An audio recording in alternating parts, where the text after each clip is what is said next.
तहरीक इंसाफ के सरबराह इमरान खान ने 23 तारीख को यानी 23 दिसंबर को दोनों असेंबलियां तहलील करने का ऐलान कर दिया है।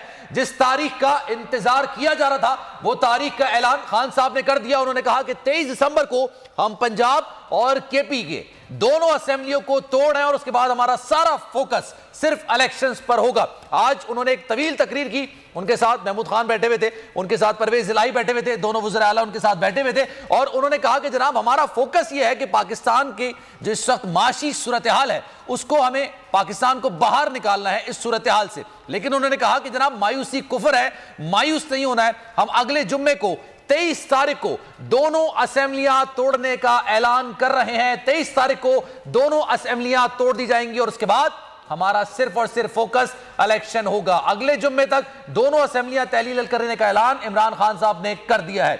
जैस्मीन मंजूर हमारे साथ मौजूद है, मजीद बात कर लेते हैं। जैस्मीन, जब ये स्पीच चल रही थी कब ये मैं ख्याल आ रहा था कि ये अनाउंस कर रहा है, कब ये मैं